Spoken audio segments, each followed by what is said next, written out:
Every top level entrepreneur. Today you and I were at a meeting. We were sitting around the table with guys who are worth millions of dollars, and a gentleman sitting to my left, he's always joking.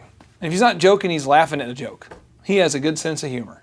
If you're, he's not maybe going to tell the joke, but he'll laugh at your joke. And every top level entrepreneur that I have interviewed so far for Thrive and before, they all have an ability to see, to take the time out to smell the roses, and to laugh and to have joy, but they're also focused. Yeah.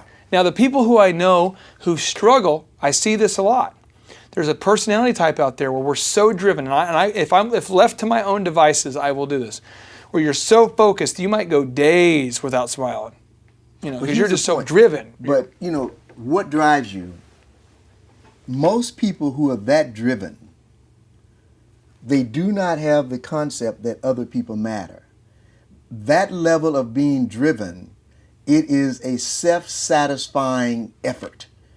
You're driving for yourself. And once you get into that mode, there's never enough you can get to satisfy yourself. And that takes us into our next principle, which is express gratitude to others. So as we mine into the science of personal achievement, expressing gratitude. It's different from being greedy, expressing gratitude. Yeah. What is that attitude of gratitude all about in your mind? When I think of expressing gratitude, I think of, first of all, having a heart and a way of thinking that other people matter and what they bring to the table matters as well. And to express gratitude is to really, it's sort of like an equalizer of our humanity. Is that your gift to me is important. And hopefully my gift to you is of equal importance, that you really appreciate that person that can rise to the occasion of just speaking to you. Let me give a real quick reason. I was doing some work in Syracuse, New York, and it was a school district, and they had a lot of challenges and not a lot of money. And so we were trying to do something about the culture, because I'm a firm believer that if you can change the culture, you can change the thinking and you can change the action. And so I said, here's something that won't cost you a dime. We had to do it for about 3 months. I said, let's look at intentionally saying good morning to every person we meet every day for 3 months and mean it. Good morning and meaning it. And mean it when you say it. I said, it won't cost you a dime.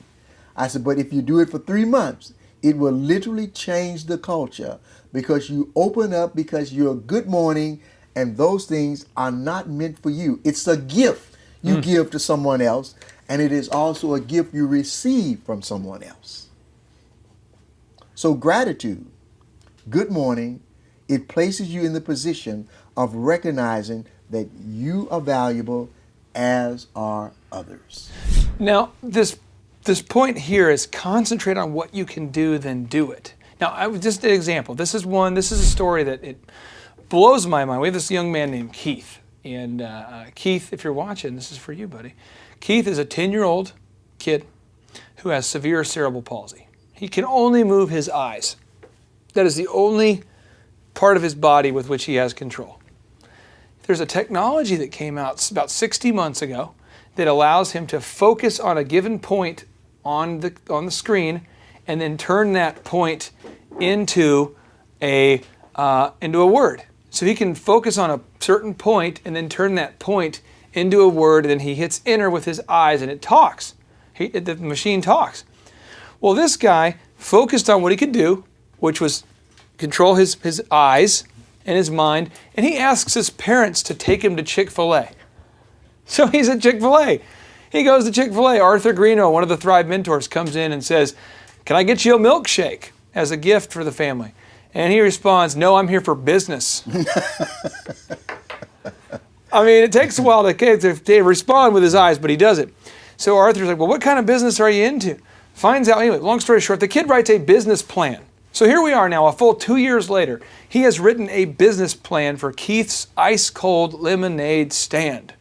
And his goal is to sell enough lemonade to raise $250,000 to give back to the organization that bought him that machine.